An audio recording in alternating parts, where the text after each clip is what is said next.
Here we go. Hello, everyone, and welcome to another episode of Women to Know. Women to Know features incredible, amazing, tenacious, resourceful women who have either been through something and they are willing to share the lessons that they learn, or they are helping women who are going through something with some practical tools to provide hope and encouragement to the collective sisterhood. My guest today, excuse me, hello, tickle in my throat at the wrong time. My guest today is Dr. Lisa Petty. I'm going to read to you her incredible bio, and I am so excited to dive in. Okay. Dr. Lisa Petty started her career as a holistic nutritionist and health researcher, and quickly became recognized as a speaker, journalist, award-winning author, and media health expert. After several years working with women who struggled to follow through on their health goals, Lisa earned a Ph.D. for her research on how midlife women experience self-care in the face of the social pressures on them to be perfect in every facet of their lives. Her new book, Forget About Having It All, The Midlife Woman's Guide to Creating the Life You Want, is a combination of research findings and Lisa's own story of midlife self-discovery. Lisa now helps women navigate midlife and create the life they really want. Dr. Lisa, welcome. I am so happy to have you as a guest. Oh, I'm excited to be here. I love talking about this stuff. Love it. So much of what you are putting out into the world resonates with me on so many levels, right? There's this level of women falling for this myth that we have to be everything, we have to do everything, we have to put everybody else ahead of ourselves in ways that end up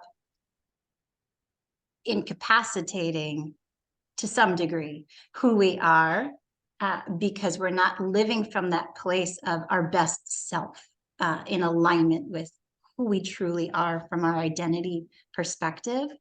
So, but before we get there, and I'm all about self-care. I'm all about self-care in all of the ways. So I am so excited to dig into our conversation today. Why don't you start by sharing, Lisa, about your journey, how you got to this point? Oh, great question. Long story short, I mean, it's fun to encapsulate decades of your life into a few sentences, isn't it? Thank you so much for having me on. As I said, I just love talking about how women have been misled into being what everybody else wants us to be. But let's get to that point. So, as you read in my bio, I started as a holistic nutritionist.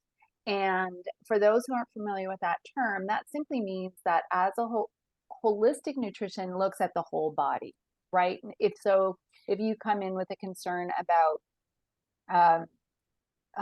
anything, let's say headache, come in with a concern about a headache, we're still going to look at what are you eating? How are you digesting? Let's talk about your stress. Do you like your job? Tell me about the chair you sit in. Like it's looking at all aspects of your being, and taking the approach through nutrition. So anyway, as in most things, of course, I was working with women who are like me, right? Because you're attracted to people who are like you. So as I aged, the women that I was working with as a holistic nutritionist were getting older as well. And I noticed that I got to a point, let's call it midlife, which means whatever you want it to mean, right? It means whatever. There is no accepted definition of midlife. So the one that I like to use is you're not young and you're not old, you're in the middle, right? And so that's most of us. Most of us listening probably are somewhere in the middle of our lives. And so I was in the middle of my life, my baby. I have two children. My baby was looking at university pamphlets, right? And I was like, oh, my future is going to change. I raised them as a solo parent, right? And I was like, oh, I'm going to have that proverbial empty nest soon. So that sort of triggered my own, uh-oh, what's happening here? What's happening in my life? Everything's changing. Who am I going to be when I'm not mom anymore? Right? That little bit of panic. And then I noticed that the women that I was working with as a nutritionist weren't doing the things that they said that they would do in order to address any health issue that they'd come to me about. So as a really, really simple example, let's say that they agreed, okay, I can drink more water. That's my goal this week. I'm going to drink more water. Well, we would get together next time and I'd say, so how'd you do with the water? Can we move on? And they'd be like, no, I didn't do it. And so then the next time we get together, I'd say, okay, can we put that back on the agenda? Can we try that for this week? Next time we get together, they're like, yeah, still didn't do it. So this is happening in my professional life. I'm noticing women aren't doing the things. They're like, and they're telling me these stories about why it didn't happen. At the same time, they're saying, yeah, but I really want it. Like, I really want to feel better. I really want to release the weight. I really want to stop being nasty to everybody in my life. I really want my skin to clear up. I really want whatever it is, right? But not rubber to the road. So here's my professional life stalling. Here's my personal life spinning out of control, because who am I when I am not fully engaged in motherhood now? And I thought, well, maybe I need some more learning. Maybe I need to understand a little bit more about what could be getting in the way for women, because, maybe it was me, maybe it was a skills gap that I had. Okay. So I was pushing 50 and decided it was time to go get a master's degree. So my master's degree was focused again on food, because that was my background. And it was like, what's the experience like for women in midlife when they're eating? What's it all about? It was a big question, the big question. And then as I'm doing that, the research bug bit. And I was like, okay, well, now I have to do my doctorate, don't I? So I made the question bigger. And the question was, how do women engage in self-care at midlife? And what is that experience like for them? Which brings us to today and our conversation about what I found out from all the women that I spoke with, and how that mirrored my own experience, and how, even as you were talking, we were talking before we went on air, and even in, your preamble to us chatting, there's this sense of nodding along. And there's these common experiences for women at midlife that nobody talks about. So I'm so grateful to have shows like yours, because women, one of the findings of my research is, we pat ourselves on the back for storytelling, but we don't actually do it. What women do is actually story keeping. We hold back all the dirty, ugly, cobwebby, uncomfortable, crappy stuff, and we don't talk about it, and we don't share. And that's why when every woman gets to that place, she's like, what is this? Right? What is happening? Everything is different. Everything has changed. Nobody prepared me for this. Nothing prepared me for this. And it really can be confronting, and it can knock you sideways. I mean, if you're listening to this and you don't know who you are, you don't know what you're supposed to be doing now, you're exhausted, you're a little bit cranky, and even bored. My technical term for that is meh. Well, I don't know what I'm supposed to be doing, so I'll just do nothing. I'll just wait it out. At the same time, we have, this awareness that, God willing, we're going to live decades yet, right? There's decades ahead of us.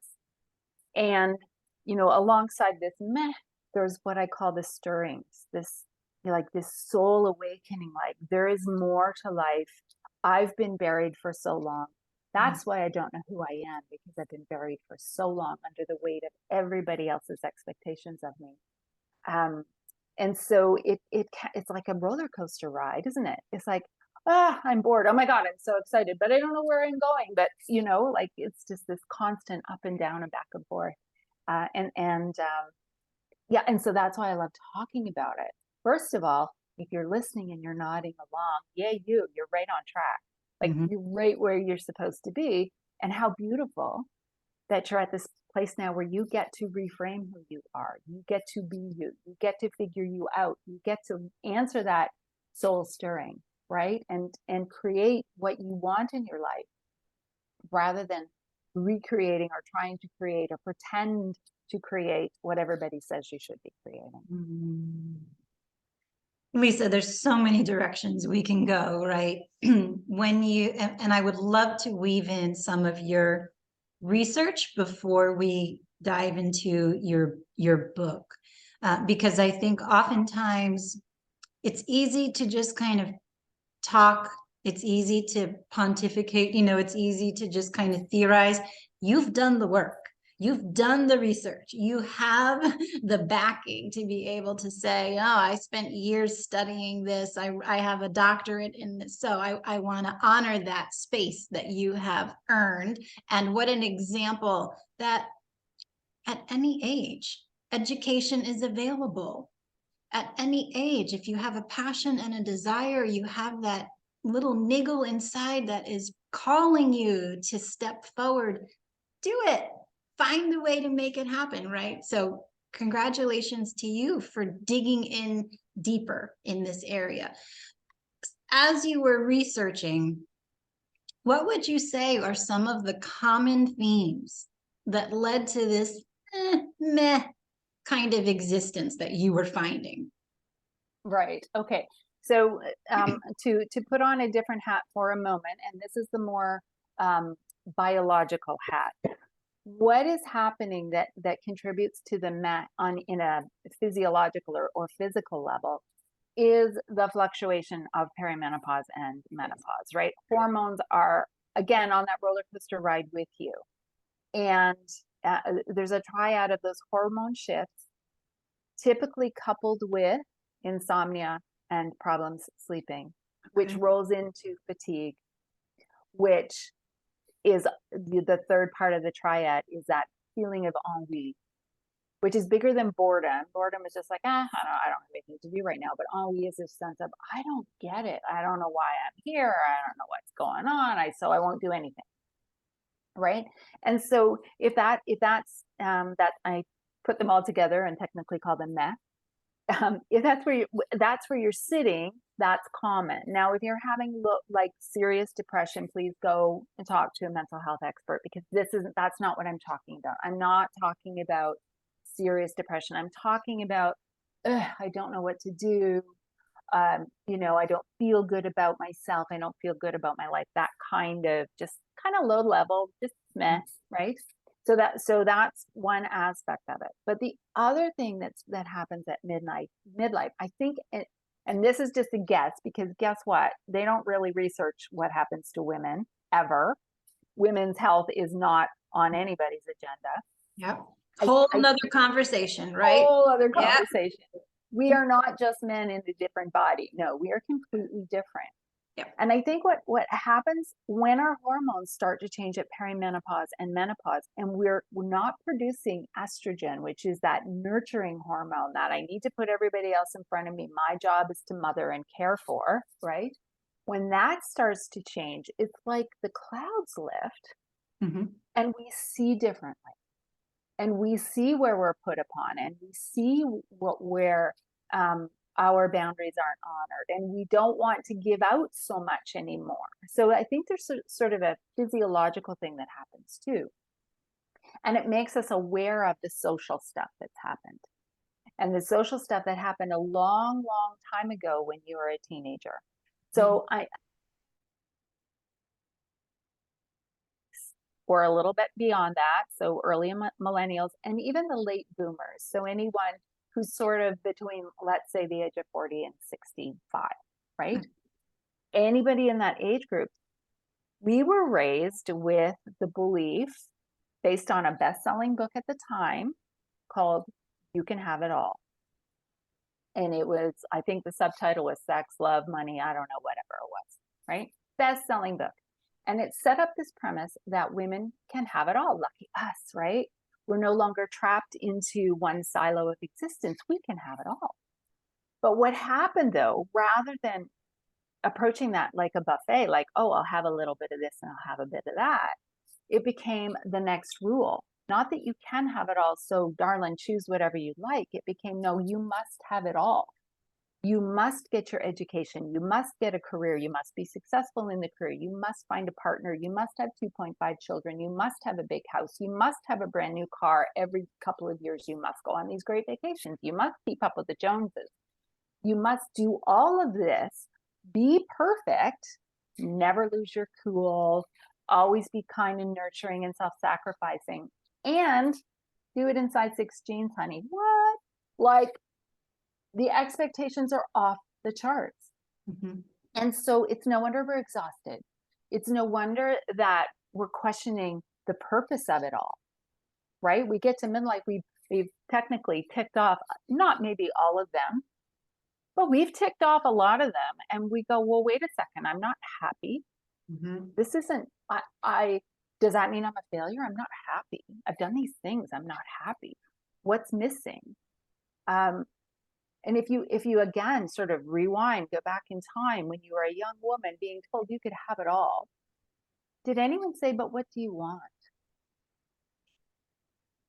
Right? Did anyone say, here are your options? What do you like? What makes your heart sing? What Mhm. path would you like to follow? You don't have to do all the things, honey. What would you like? What do you want? We get to midlife and suddenly we have space. Your children might have left home if you had children, or at least they're much more independent, right? Even if you still have people in your home, they're much more independent. They don't need you 24/7 anymore.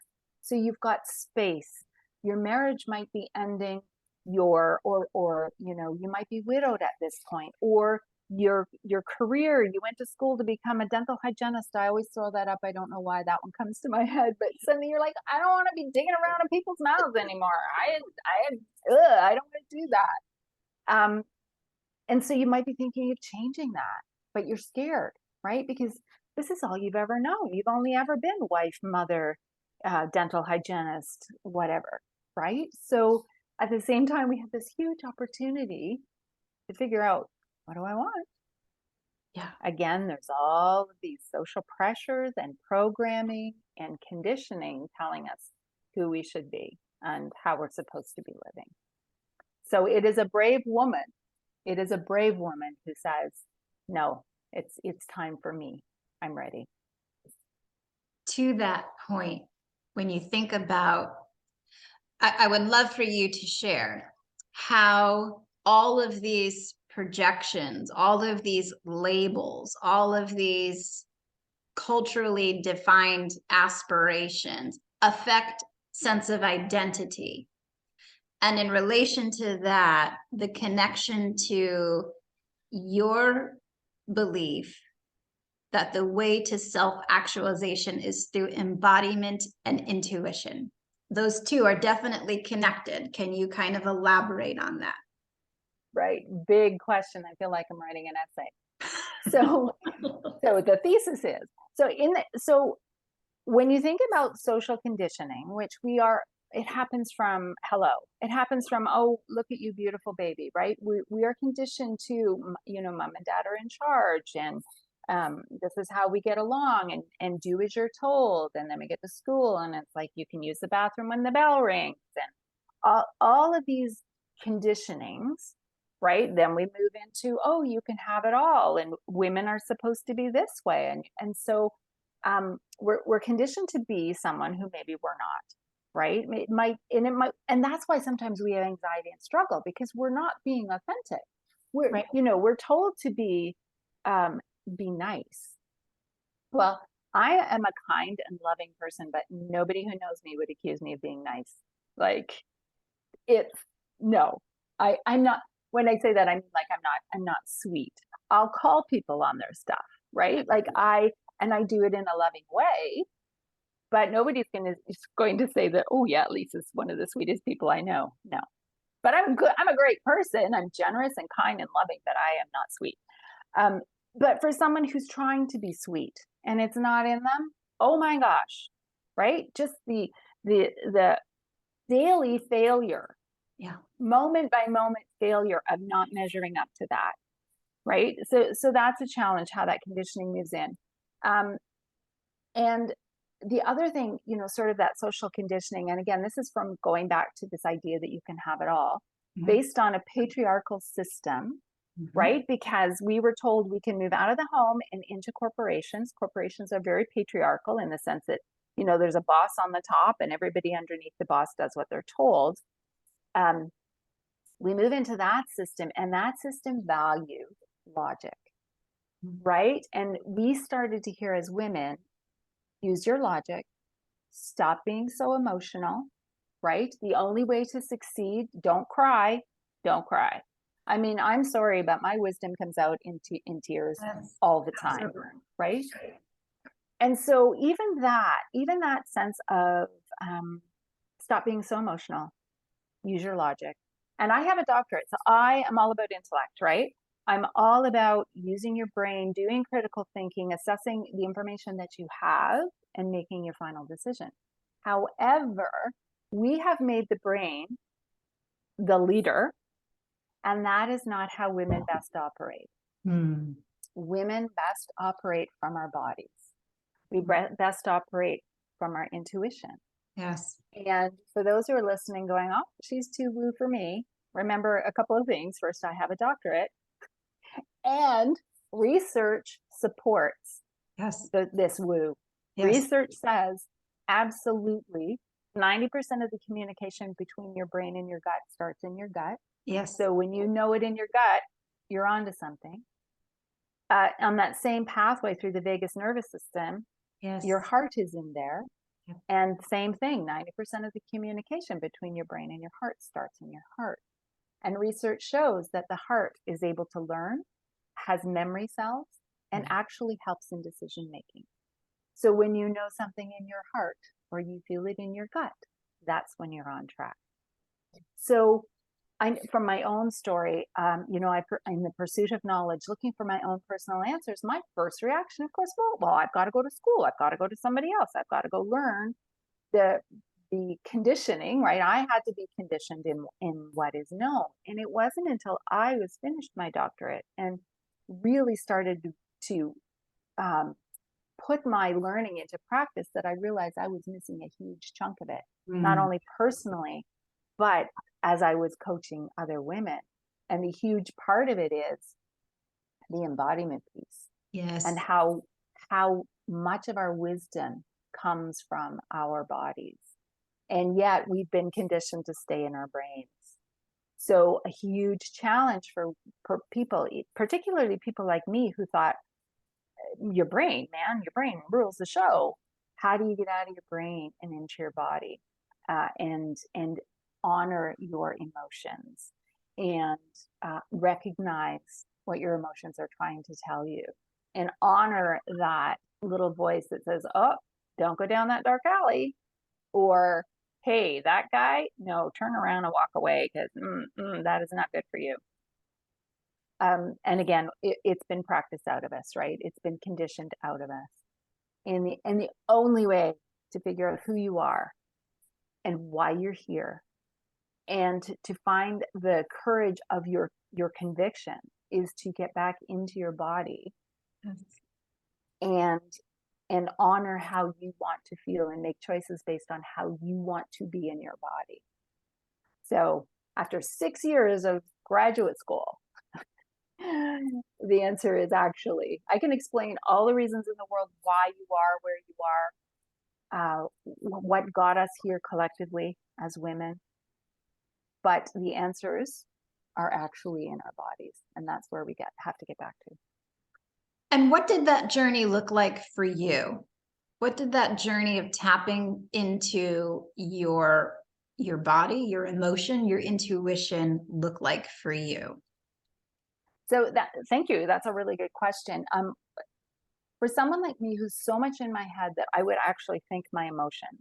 So I don't, only people who do it know what I mean when I say that, right? Yeah. This idea like, oh, I think I'm sad. This is a situation in which I think I should be sad. Very rarely did I have an emotion and go, whoa, that is XYZ emotion.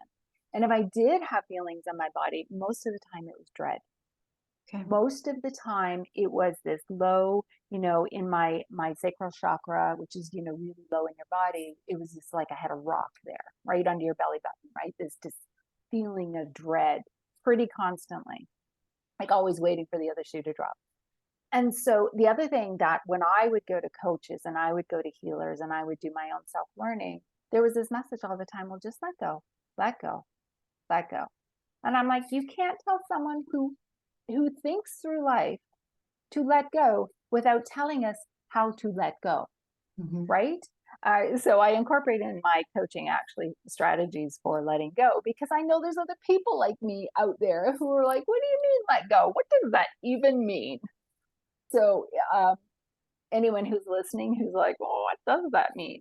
How do I do that? I've been told I should let go of controlling the outcome. So when I say let go, I mean let go of thinking you have to solve this with your brain, thinking that you need the answer right now, thinking like that you're the only one with the answers, that your brain is the only place to find the answers, right? And if you know that you need to get into your body, if this is resonating with you, if you know that every time you make a decision solely with your brain, it blows up in your face, which part of my story. If you know that this is true for you, I'm going to give you a little tip. One of the ways for people like us to let go is when you catch yourself on that hamster wheel, just thinking the same thoughts over and over again, just stop. Just stop, distract yourself, do something else, anything else. It doesn't even matter what you do, just stop. And that awareness of, oh, I'm doing it again is part of the healing. It's part of the process. It's part of the letting go to just say, no, I'm not doing that right now. Do I have time to give an example of that in my life? Okay, so I left when I got my doctorate, I thought, oh, I'm going to try corporate. I'm going to go into the corporate world. So I had worked for almost 2 decades as a holistic nutritionist, self-employed, loved all of that. I thought, I'm going to try corporate. I haven't done that since I was a kid. Let's go give that a go. And I was miserable. It was like square peg, round hole, not the place for me to be. And I knew it. And I sort of had one foot out the door, but not really, because I was like, you know what, this is pretty easy gig. And no, the paycheck's coming in. I'm just going to let it go. At the same time, going through this, my own stirrings. What am I supposed to be doing here? Why can I not find the right, shoe for my foot? And so one night when I was having some insomnia, which, yay, menopause, that's a gift that we get. It was about 4 o'clock in the morning. I was doing some journaling. Now I call it scream journaling. I was yelling at God and I was saying, what the heck do you want me to be doing? This is ridiculous. And I did an inventory of my gifts and how I knew I was, given all of these potentials, right? And I'm intelligent and I can articulate and I'm really good at simplifying information and blah, blah, blah, blah, blah, blah. Tell me what I'm supposed to be doing. And then I had a caveat. I said, but don't give me any trauma, because I know you get what you ask for, right? I said, like, it doesn't have to be traumatic, but make it clear. Make it clear, because I was still working on developing my intuition, right? And honoring and trusting my own intuition. So if I saw a sign, I'd be like, well, can I have a sign of your sign? Because I'm not sure that's the sign that I was looking for.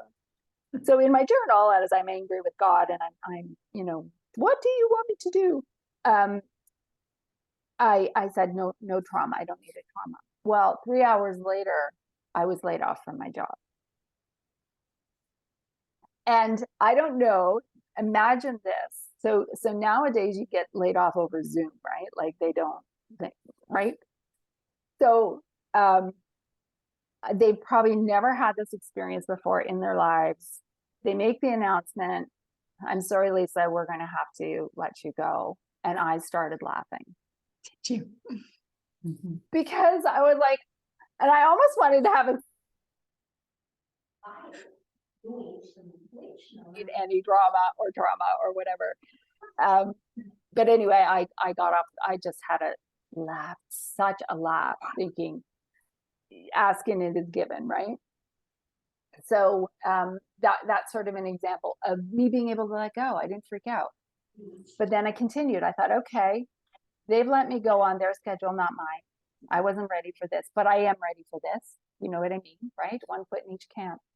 And I thought, I'm not going to solve this problem the way I always solve it, which is I immediately have to solve this problem. I immediately have to start reaching out. I immediately have to put pen to paper, figure this out. This is a huge problem.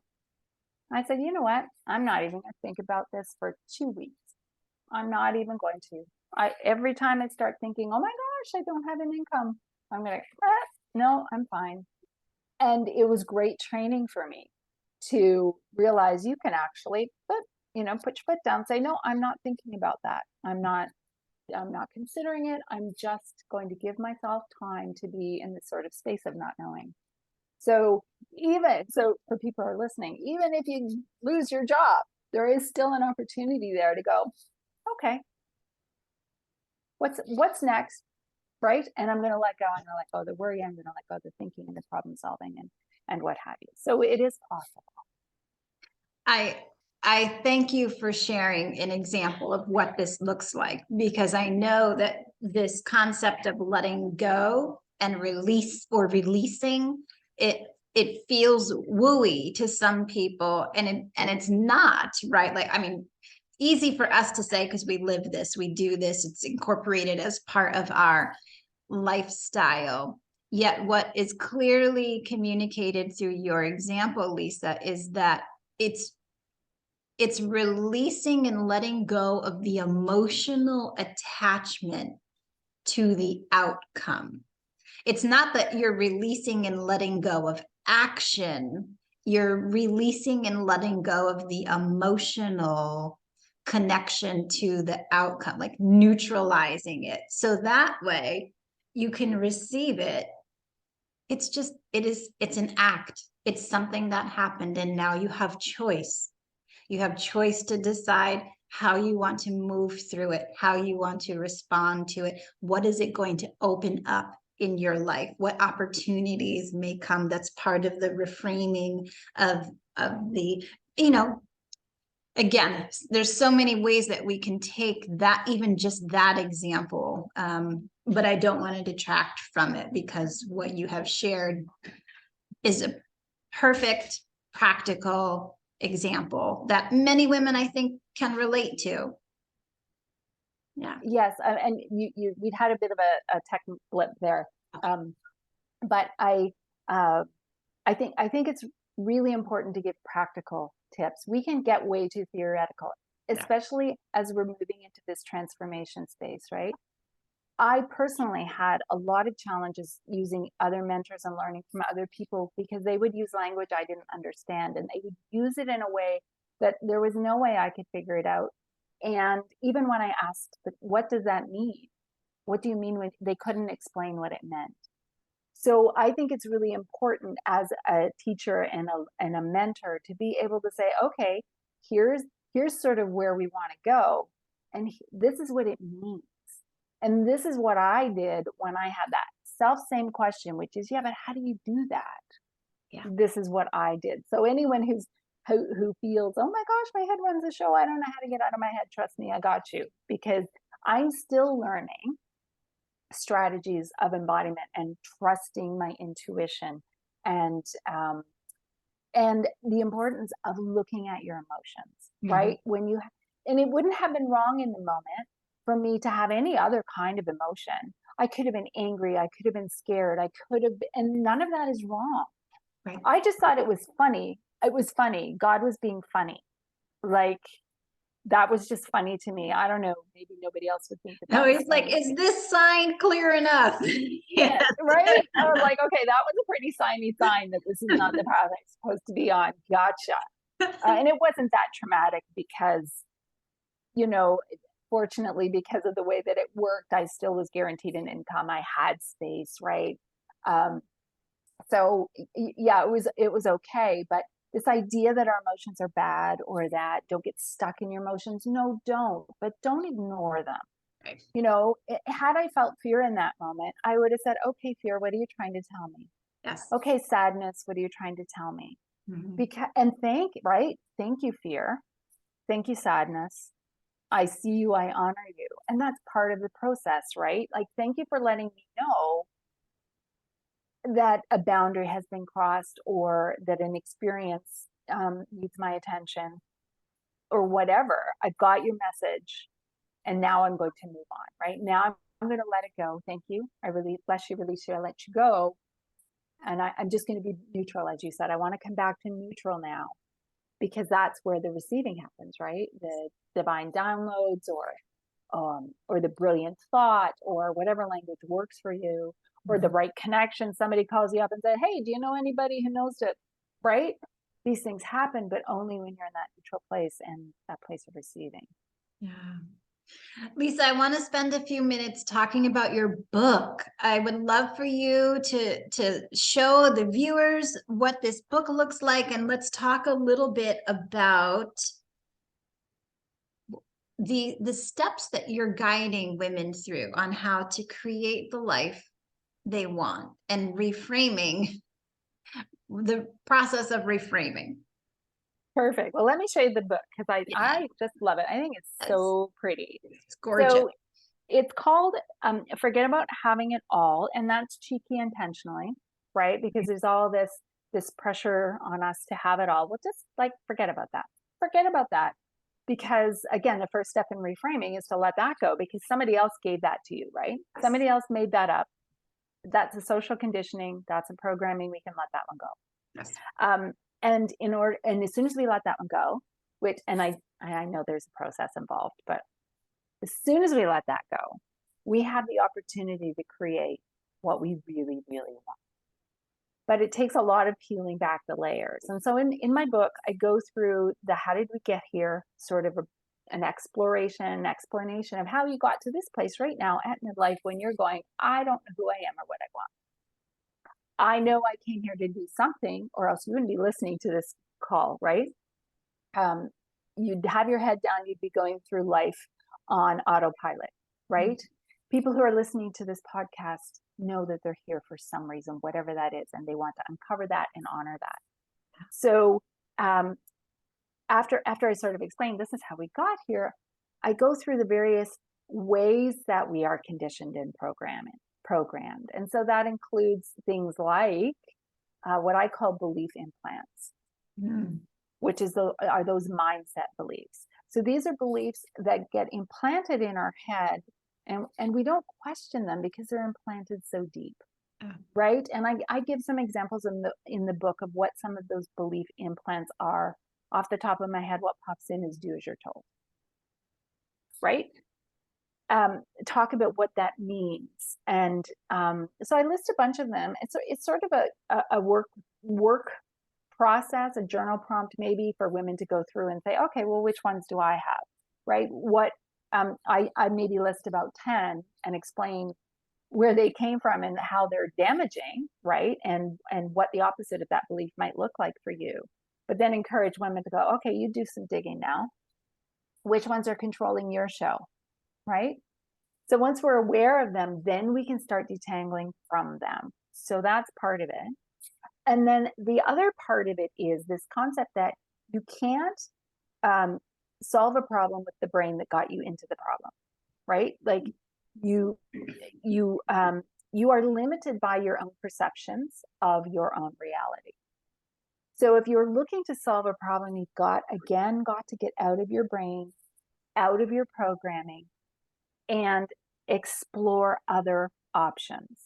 So you can do that through spiritual pursuit. So my book is based on the idea of 8 facets of well-being.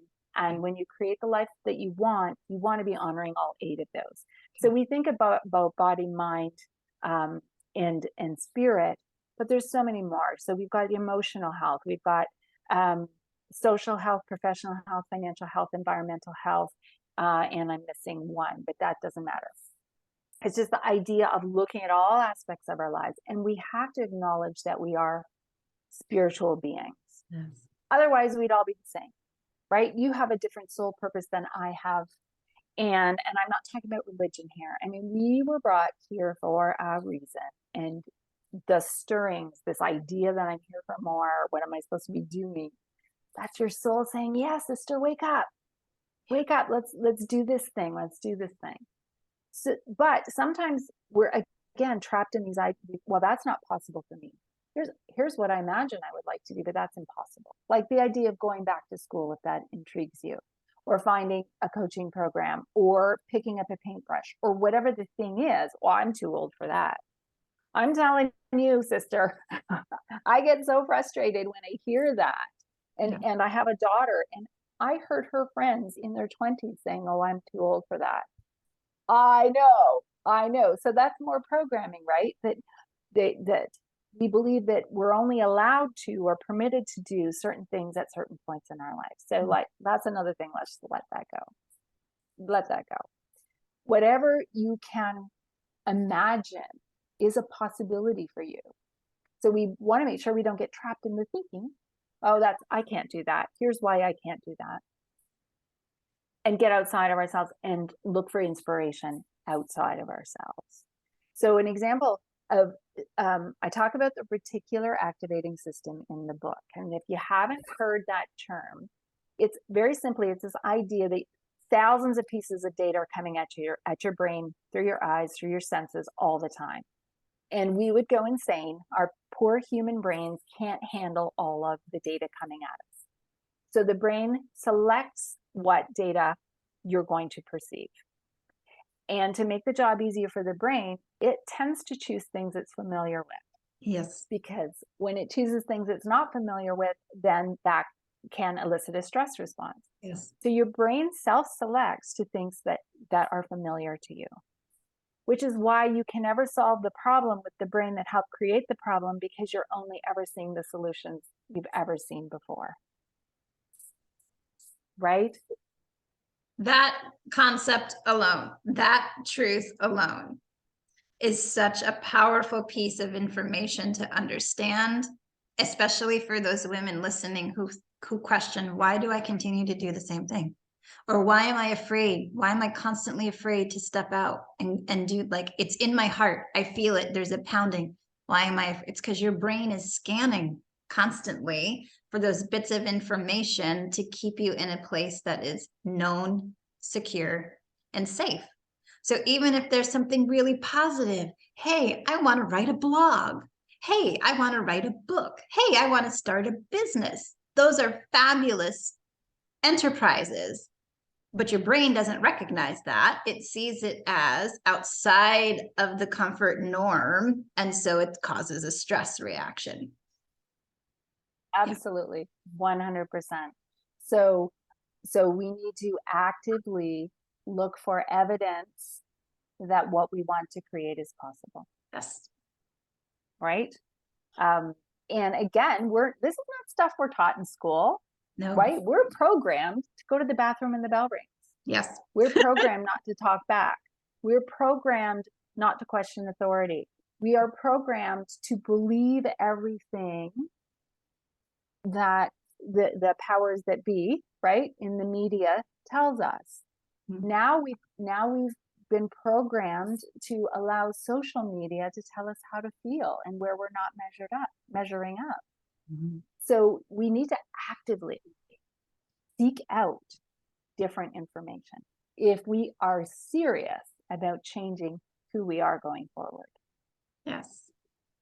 Lisa, I want to be so respectful of time. We could, like, I can't believe it's been 45 minutes already, and we could easily continue on in so many different ways, but I want to be respectful of your time. And so before we close, do you have any words of encouragement for the woman who is listening today, who is recognizing there is a stirring? There's a stirring inside, and she's just not certain how to step into that stirring. What would you? I think we need to acknowledge that the world is changing. Patriarchal systems are crumbling. Women engage in the world differently, and women are created to collaborate. Mm-hmm. So find your space. Find a place where you feel supported. Find a place where women are on the same journey as you. Mm-hmm. Stop seeing everything as a competition, because women collaborate. Yes, yeah, we compete too. I'm not saying, oh, you should roll over. I'm not saying that. What I'm saying is we learn from each other we support each other, and as we support and teach each other, we learn more, right? It's this great like evolutionary process that happens when women are together. So find your community. And if you're not sure where that community is, I'm sure that you can provide some support. I have a Facebook group called Midlife Alchemy where we talk about these things. I post, this podcast will be posted there.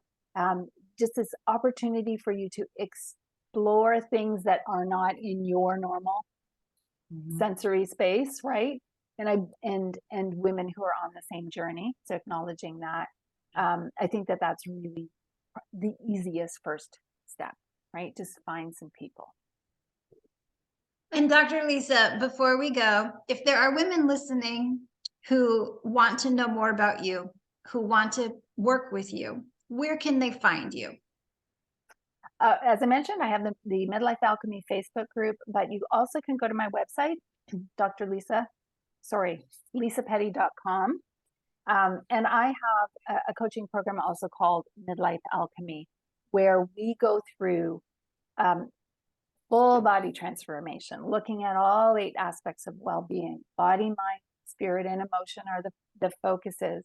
But what's amazing is once you start making changes in one of them, it's like a trickle-down effect, right? It's a click, click, click, click, click, click, click. As long as you have awareness of what you're doing and you're serious, right? You need to be serious about extricating yourself from the conditioning. Yes. And you know, this is a trigger word for some people, but stop being a victim of what's happening outside of yourself. You have the power to change so much of your own life, but you have to own that power. You have to be willing to say, I can do this. I need some tools. I need some guidance. But hey, if she can do it, I can do it, right? Just, I think it's really critical. So as I said, the Midlife Alchemy program is on my page. I also have some free things for women who are like, well, how do I get out of my head and into my body? You can go to lisapetty.com/check-in. I have a well-being check-in, which was part of my doctoral research. So it's a strategy that I got the women who participated in my study to kickstart their exploration of themselves and their well-being. And I also have something called a mindful minute. So it's a daily newsletter, news email you get, takes you a minute to read. And it's an opportunity for you to have something new come into your brain that is perhaps outside of your perception or your environment. So it's a strategy to build creativity and expand your imagination. And as I said, it'd take a minute, just read it and go.